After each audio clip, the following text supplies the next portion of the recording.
The college basketball season is just starting to heat up, and Egor Demin has already been making waves on the national stage. Although he's already regarded as one of the top upcoming picks in the 2025 NBA draft, his stock has been on quite the roller coaster. What a poor pass. Steal, slam, Egor. This 6 feet 9 inches Russian playmaker started his freshman season at BYU with a bang, but as the competition got tougher, some questions started to emerge. Him and dynamic head coach Kevin Young are looking to make some serious noise in the Big 12 this season and show why Demin is one of the most intriguing international prospects we've seen in years. Can he maintain his draft position as a top 10 pick?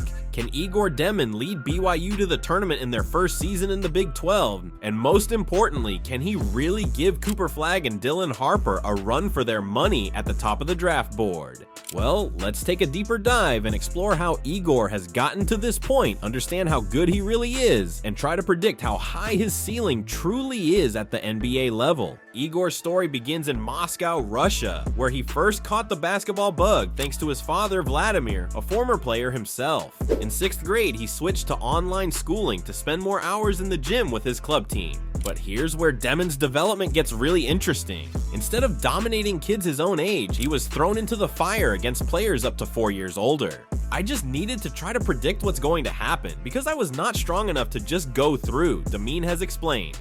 I really needed to understand what this player is going to do. I just can't go with my physicality because everybody was stronger than me. See what happened there? While other young prospects were relying on superior athleticism to dominate, Demin was developing his basketball brain, learning to anticipate, to see plays before they happened, to outsmart rather than outmuscle. At just 15 years old, Demin received an offer that would change his life forever. Real Madrid, one of the crown jewels of European basketball, wanted him in their prestigious youth academy. Liberado de Demin, dentro! El triple de Egor Demin.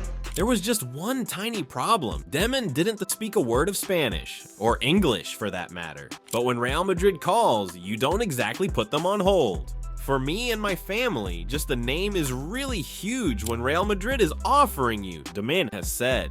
There had never been a Russian in the academy. We could not say no to Real Madrid, one of the best programs in the world. So the teenager packed his bags and moved nearly 2,500 miles from home to a country where he couldn't even order a sandwich. But instead of crumbling, Demin thrived. He returned to traditional schooling, somehow managed to become fluent in both English and Spanish, and started turning heads on the court. In the 2023 EuroLeague Basketball Next Generation Tournament, he helped Real Madrid's junior team win the championship. The following year, he went full superstar mode in the same tournament, dropping 26 points and grabbing 11 rebounds in an overtime victory in the finals. His play was so impressive that at 17, he earned a call-up to Real Madrid's main squad. After the 2023-24 season, Demin stood at a career crossroads. Option A, accept a promotion to Real Madrid's top team, the traditional European path that had produced NBA stars like Luka Doncic. Option B, roll the dice on American college basketball, and for decades, elite international prospects wouldn't even consider option B. But with NIL money now flowing through college basketball, Demin took a chance that would have been unthinkable just a few years earlier. Enter Kevin Young, the newly appointed head coach at BYU, who had spent the previous 8 seasons as an NBA assistant with the Phoenix Suns. Young needed a point guard to run his pro-style offense, and when he saw Demin on film, it was love at first sight. Well, almost. Young was initially skeptical. When there's a tall kid who can handle and somewhat pass, everyone wants to make someone a point guard, he said. But then Young watched more film and realized this wasn't just another tall kid with decent handles. Defensively stuck behind the three-point line when they get inside. This was a 6'9" basketball powerhouse with court vision that made him grab his phone and start calling NBA connections. During a Zoom call that would change BYU basketball forever, Young showed Demin clips of how he had deployed Kevin Durant and Devin Booker in Phoenix, painting a vision of how the Russian teenager would fit into his system. Demin was impressed not just by the basketball talk, but by the homework Young had done. They knew my mom played, and they can't really find this information on the internet, Demin noted. When Demin chose BYU over other suitors like Arkansas and Illinois, he instantly became arguably the most notable prospect ever to commit to the BYU basketball program.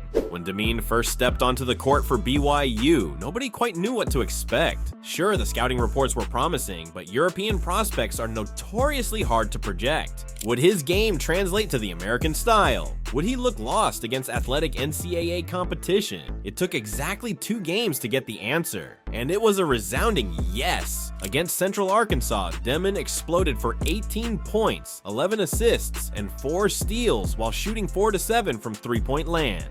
BYU won by 38 points, but the score wasn't the story, it was how Demin played. One play in particular became an instant social media sensation. What appeared to be a missed layup by Demin that went off the glass and was dunked home by center Fousseyni Traore was actually an intentional pass off the backboard. It was something I was planning, Demin revealed later. And then when I saw the situation, the stat keepers initially recorded it as a missed shot, but they later changed it to an assist after reviewing the footage. That's next level creativity from a teenager in just his second college game. Over the next 5 games, Demin continued to dazzle. His draft stock soared, with some experts placing him as high as number 4 on their 2025 mock drafts. NBA scouts were practically tripping over each other to get to BYU games, something nobody expected to say in 2024. One Western Conference executive gushed, "He's a 6'9" point forward who makes all of the other players on his team better. His passing is going to translate to the NBA, there's no doubt about that."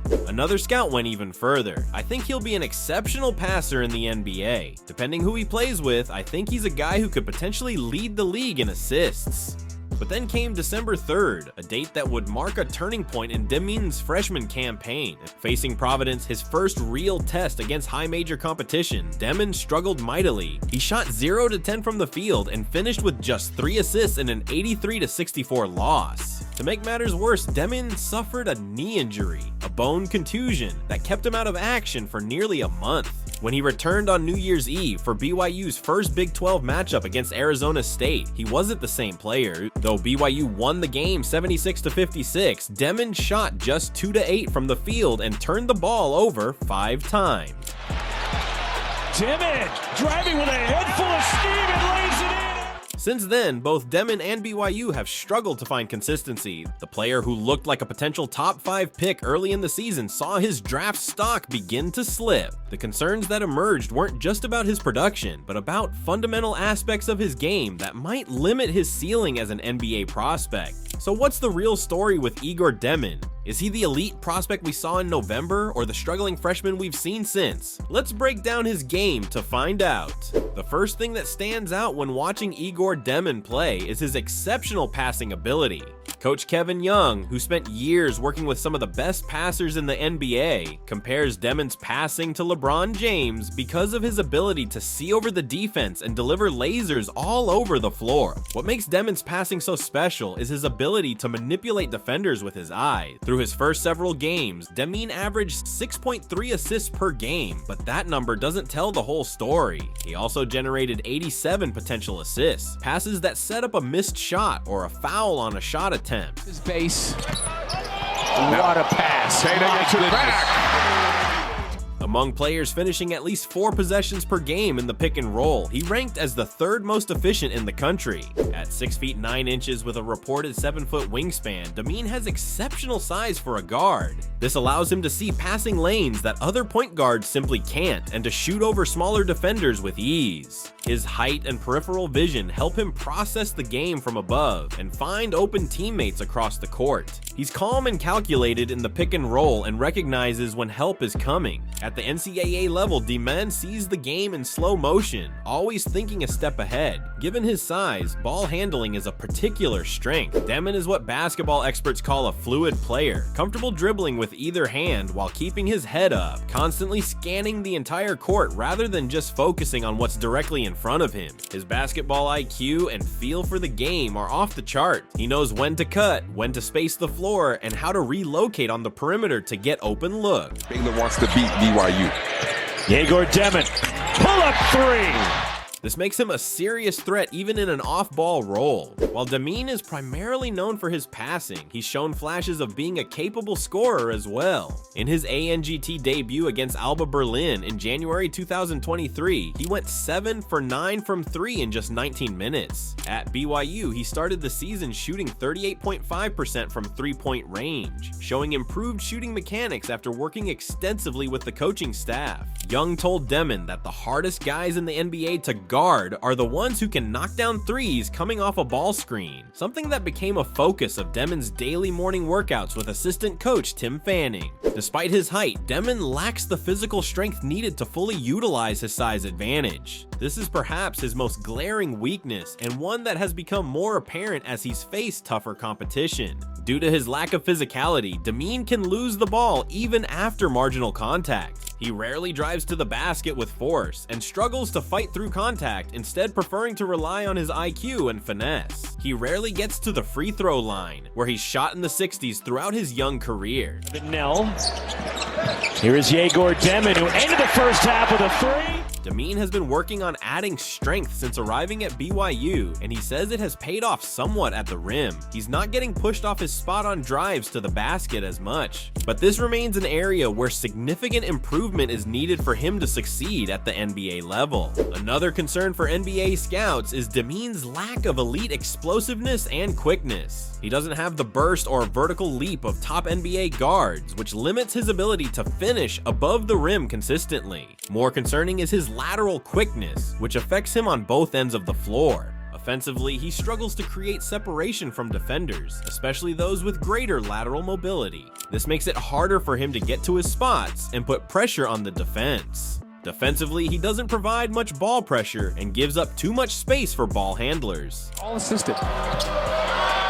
Gonzalez has it taken away by Demin. He often struggles to prevent drivers from getting into the lane and stopping the ball in transition. He doesn't know how to use his body effectively to slow down or bump ball handlers. So where does Egor Demin stand in the 2025 NBA draft picture? It's unlikely that he'll surpass Cooper Flagg from Duke or Dylan Harper from Rutgers, who are widely considered the top 2 prospects. But there's a lot of debate about who should go in spots 3 to 10, and Demin is squarely in that conversation. The biggest factor for Demin's draft stock going forward will be how he performs against Big 12 competition. So how good can Egor Demin actually be? The answer depends largely on how he addresses his weaknesses. If he can add significant strength and improve his lateral quickness, he has the potential to be a franchise-changing playmaker, a 6'9" point forward who makes everyone around him better while scoring efficiently at all 3 levels. If those physical limitations prove harder to overcome, his ceiling might be more as an elite secondary playmaker and spot-up shooter. Still an incredibly valuable player, but perhaps not a franchise cornerstone. Either way, Demin's elite passing and basketball IQ will translate to the NBA. What do you think of Egor Demin? Is he being overlooked because of his recent struggles, or are scouts right to be concerned about his physical limitations? Let us know in the comments below, and if you like this video, don't forget to like and subscribe to the channel for more content just like it.